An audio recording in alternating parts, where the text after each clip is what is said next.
Bonjour à tous et bienvenue dans ce nouveau tutoriel. Donc aujourd'hui, un dernier tutoriel dans lequel je vais vous montrer comment utiliser la mémoire dynamique en langage C. Et donc ça clôturera les cours qu'on a fait. Donc ça va vraiment utiliser toutes les notions qu'on a vues depuis le début du cours en langage C. Donc je vous conseille, si vous n'êtes pas au point sur ces notions ou si vous venez d'arriver sur ce cours de C, de débuter dès le premier tutoriel, car nous allons vraiment voir des notions assez compliquées aujourd'hui. Donc je vais vous montrer progressivement, mais il faudra donc tout d'abord maîtriser bien intuitivement et bien la notion de pointeur. On va les utiliser beaucoup donc dans ce dernier tutoriel. Donc les pointeurs, on les a vus en langage C. Ils permettent entre autres de passer des paramètres par adresse dans une fonction, mais on les utilise aussi pour l'utilisation de la mémoire dynamique. Donc ce qu'on va voir aujourd'hui. Donc la mémoire dynamique, c'est ce qu'on appelle aussi le TAA communément, ou bien en anglais c'est heap. C'est une partie de la mémoire qui est disponible pour un programme en langage C afin de pouvoir y stocker des données. Et son accès, elle se fait uniquement par des pointeurs. Comment on fait pour accéder à cette mémoire dynamique et comment on fait pour justement allouer une partie de la mémoire dynamique à nos opérations en langage C? Eh bien, on va utiliser des fonctions qui sont présentes dans la bibliothèque stdlib.h qu'il faut donc inclure au début de votre fichier .c. Si je vais considérer un pointeur de type entier, inPTI, et qu'on va initialiser à nul, ce dernier qui va nous permettre d'effectuer toutes nos réservations. On va dire que PTI, c'est égal à, entre parenthèses, int étoile, donc c'est un cast. Cette expression n'est pas obligatoire, vous pouvez vous en passer, donc moi je vais la garder. Vous pouvez faire int étoile, un cast de malloc, donc pour memory allocation, et entre parenthèses, vous allez ici spécifier la taille de votre type, ici un type int, et ensuite je peux réserver l'espace pour un entier en faisant simplement un étoile PTI pour accéder au contenu, et en spécifiant par exemple 5. Donc la fonction malloc, elle retourne l'adresse de la zone mémoire allouée en mémoire dynamique. C'est pour ça que ici, c'est plus conventionnel de rajouter un cast ici, parce que c'est pas forcément le même type que le PTI qui est ici. Et elle reçoit en paramètre le nombre d'octets à réserver. Donc ici, on a rajouté le nombre d'octets à réserver, qui est la taille de notre int. Maintenant, si je veux réserver l'espace pour stocker 3 entiers, eh bien, je vais utiliser une déclaration à réservation à l'aide d'un tableau avec un pointeur.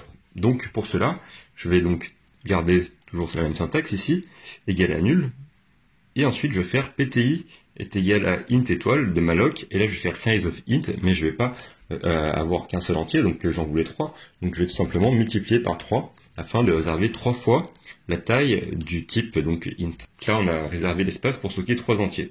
On peut ensuite écrire des choses comme ça, par exemple PTI étoile est égal à 5, ou bien directement PTI crochet 0 est égal à 5, et ensuite je peux continuer en faisant PTI crochet 1 est égal à 7 par exemple, etc., etc., avec autant d'entiers que vous voulez, tant que vous ne dépassez pas ce que vous avez spécifié dans l'allocation mémoire. Pour illustrer ceci, je vous propose de voir un exemple assez simple. Donc on va garder cette syntaxe, on va laisser 3 entiers, et nous allons ici effectuer une boucle for, donc for i est égal à 0, et i++, donc ce qu'on va faire, c'est lui demander, donc tout d'abord lui faire afficher un printf, valeur de PTI, crochet, pourcentage D, donc là ça sera la valeur de PTI. On va lui demander de faire un scanf. Un scanf, ce dernier va venir sur l'adresse, donc on n'oublie pas cette notion d'adresse, sur PTI crochet I. Et on va donc afficher PTI, le contenu de PTI, à la suite. Je déclare mon I au début, donc on va lancer notre programme, donc valeur de PTI crochet 0, on va lui dire 20 par exemple, après 31, voilà, et 34. Et la valeur de PTI crochet 0, 20, 31 et 34. Donc vous voyez que ça a bien fonctionné et qu'on a bien effectué ici une allocation donc en mémoire dynamique. Voilà pour ce premier exemple. Donc ça c'est vraiment la base de l'allocation dynamique. Donc ce qu'il ne faut pas oublier de faire à la fin, à chaque fois, c'est de libérer la mémoire en mémoire dynamique. Donc comment on fait ça? Pour libérer ma zone allouée dans le tas avec un malloc, eh bien, si elle est plus utilisée, par exemple, on va faire un free, tout d'abord PTI, libéré de la fonction, donc cette fonction free, elle est présente dans stdlib.h, Et ensuite, on va faire, donc la fonction free libère la zone allouée par le malloc, et ensuite on va écraser la valeur de l'adresse pour ne plus rien y retourner. Donc on va faire un PTI est égal à nul. Donc voilà les deux syntaxes à ne surtout pas oublier, sinon vous aurez des fuites au niveau de la mémoire. Donc ici il faut faire un free PTI, et ensuite un PTI est égal à nul. Alors il existe d'autres fonctions d'allocation, notamment la fonction calloc qui est très utilisée. Cette fonction calloc, elle permet d'allouer un nombre, donc un certain nombre n, qui sera donc le premier paramètre de notre fonction de données, de taille t, qui sera le deuxième paramètre. Donc si je prends par exemple une chaîne de caractères, pour l'allouer dynamiquement, je vais faire car étoile ch, ça sera égal à calloc, et en premier paramètre, je vais lui mettre la tête de ma chaîne de caractères. Par exemple ici je vais réserver 10 données de taille. Et bien quelle est la taille? Size of car, donc size of un caractère. Voilà. Ici, j'ai alloué ma mémoire dynamique. Donc cette fonction calloc, elle initialise également la zone allouée à 0, ce que la fonction malloc, elle fait pas par défaut. Donc ici, c'est vraiment un très pratique à utiliser au niveau de la syntaxe, notamment si vous manipulez des chaînes de caractères. Donc vous pouvez ensuite effectuer les opérations comme un strcopy qu'on avait déjà vu auparavant. ch par exemple pour notre chaîne de caractères, on va lui donner bonjour, donc ça c'est totalement possible. Et ensuite, si imaginons que vous ayez à réutiliser, agrandir la zone de mémoire, eh bien on va utiliser une autre fonction qui est présente dans stdlib qui s'appelle realloc, qui sert à réattribuer de la mémoire à un pointeur mais pour une taille mémoire différente. Et donc lors de l'agrandissement de la zone mémoire, cela va déplacer le contenu des données dans la nouvelle zone. Donc je m'explique, on va faire ch est égal à realloc. Voilà, on va faire une réallocation. On va réutiliser toujours le même ch. Cette fois-ci, on va lui donner une taille de 20 par exemple. Donc là, on fait 20 fois size of car. Voilà, donc la nouvelle zone maintenant, cette nouvelle zone-là, elle contient toujours bonjour, mais en plus, un espace donc de 10 size of car supplémentaire. Comment effectuer maintenant une déclaration et une réservation pour un tableau de pointeurs? Donc un tableau de pointeurs, ça ressemble à ça, hein, c'est un int étoile de t crochet 3 par exemple. Ici on a notre tableau de pointeur. La zone réservée pour le tableau t, eh bien on va le faire à la suite. Donc int i, on va faire un for i est égal à 0, i inférieur à 3 et i++, t crochet i est égal à nul. Donc là, on a fait exactement comme avant, sauf qu'on a un tableau de pointeur qu'on a, eh bien comme avant, mis à l'adresse nulle. Donc, une fois qu'on a fait ça, on a déclaré ici le tableau de pointeur et on va ensuite effectuer la réservation en mémoire dynamique. Donc là, pour ce faire, pareil, on va faire ça avec une boucle for. On va lui dire que t crochet i sera égal à int étoile et un malloc, pardon, un calloc, on va faire calloc de 1, une case en mémoire dynamique, et size of int.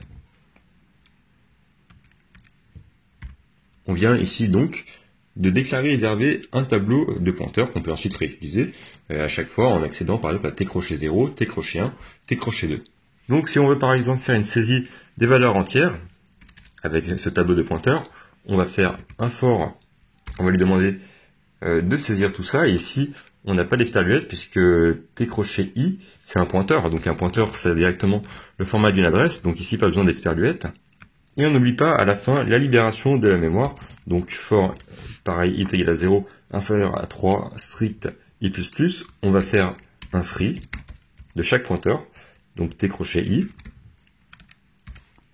pareil ensuite t crochet i, on va écraser l'adresse avec nul, et donc là on a bien fait les choses dans l'ordre, la réservation, l'affectation et la libération. Donc valeur de 0, on va lui dire 34 par exemple, valeur de 1, 24, valeur 2, 53, et donc on a les valeurs qui sont là, 24, 34, 24, 53. Voilà comment on utilise un tableau de pointeurs avec la mémoire dynamique. On va monter un peu le niveau de difficulté en abordant à présent la déclaration et la réservation pour un tableau multidimensionnel.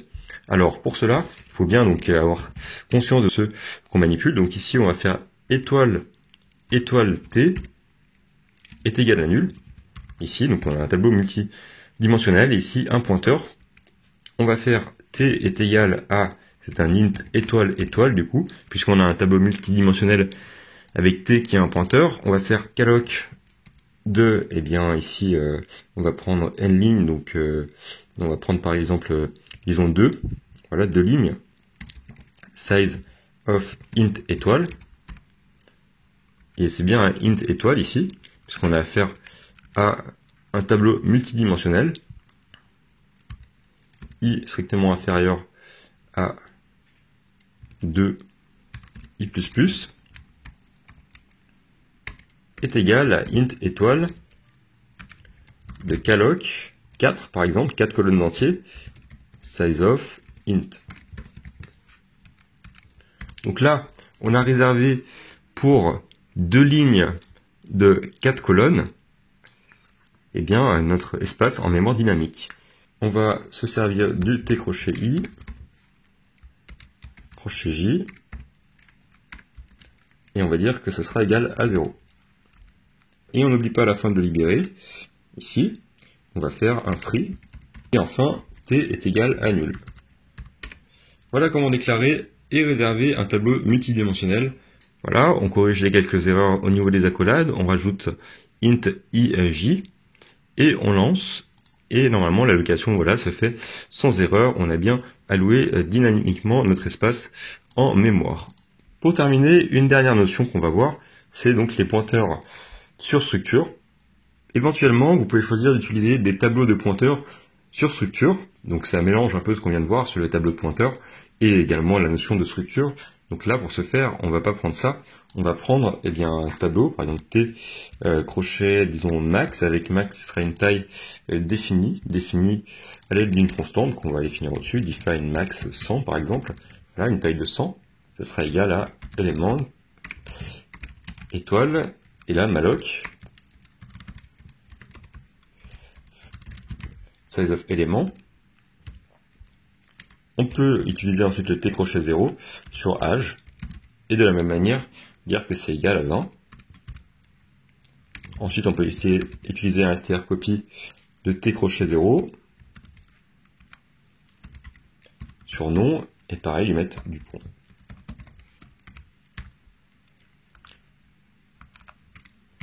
On fait un free de T crochet 0, et on met T crochet 0 à nul.